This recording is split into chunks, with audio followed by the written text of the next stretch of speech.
Sporting Journal Radio, presented by Onyx.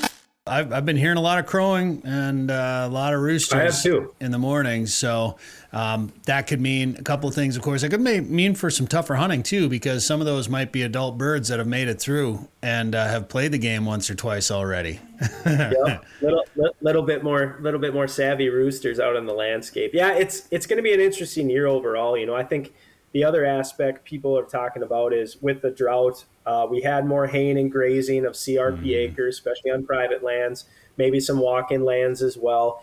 So these honey holes that people have gone to in the past, they might be totally gone. They might be partially gone. It's hard to say, but I think early season, you're going to see all of the hunters that come out, especially for the first 3 weekends of the season, are going to be combined into kind of a little bit smaller areas. But I really think the late season hunters, the veterans this year are really going to get some good pheasant hunting as we get some snow and some cold temperatures.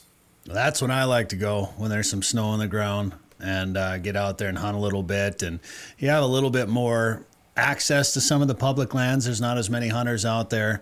And I don't know, I like cooler temps. I like being out there later in the season for everything. Honestly, I like later season duck hunting. I like later season pheasant hunting. My deer hunting, my bow hunting isn't as successful later season, so I like to do that a little bit earlier. But when it comes to some of that haying and grazing and some of that emergency stuff, obviously that's happening on private lands too. There seems like there's some more haying because there maybe some crops weren't planted in certain areas, and then we watched a lot of sloughs get plowed up here this spring too. For good or for bad. I mean, I understand why the farmers are doing it, but I watched a couple of good sloughs get plowed up that I know have held pheasants in the past. But I can't fault the farmer for trying to reclaim his land a little bit, but it's just unfortunate to lose some of that habitat. But then with some of these really dry conditions, man, there's going to be a lot of sloughs that you can walk these days that have been, like, I don't know, for up until last year, the previous probably 4 years, I just planned on being wet the entire time I was pheasant hunting. I planned on going, breaking through ice. My boots would fill up with water. I was constantly wet and just dealt with it. Last year, I hunted in my slip-on shoes for a good part of the season, and I have a feeling it's going to be that way again this year. So it's going to be you're going to be able to access some areas you might not have been able to in years past.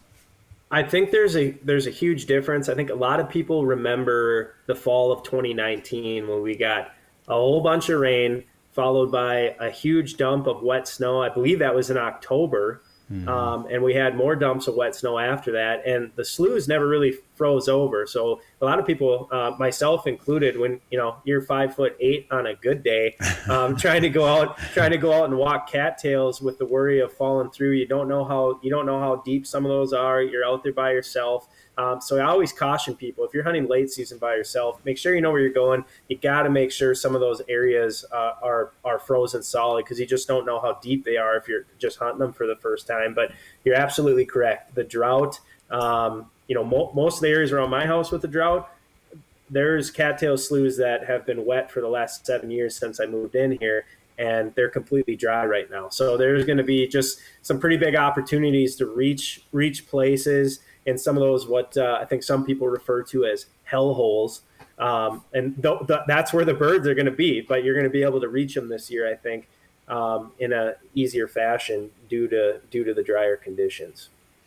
Well, I was definitely expecting the pheasant season to open up on October 9th this year.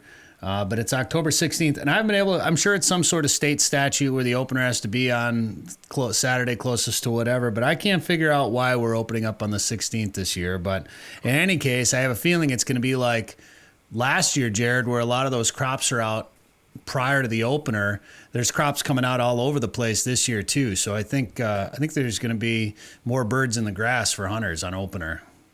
Yeah, talking with biologists, talking with farmers and friends of mine that are in the agricultural sector, crops are coming out of the field and they're pretty well dried down in some places already. So you're absolutely right. I mean, they're going to need that extra time to dry out in the field. So they're pulling it out right now. I would imagine there's going to be a lot of corn harvest. Certainly, bean harvest is going to be done, but corn harvest as well is going to be ahead of schedule this year, and that means good things for early season if we can get most of that out of there and not have a place for those birds to go and hang out for the day. Hear more at sportingjournalradio.com or wherever you get podcasts. 852 million acres of public land, 147 million private properties, all in the palm of your hand. The #1 hunting GPS app just got better. With hundreds of custom map layers, 3D and topographic maps, you can easily scout on the road or at home before you go. And now you can get important weather details, CWD detection, and even know what crops have been planted where. Get the most trusted hunting GPS app ever made. OnX. Know where you stand with OnX.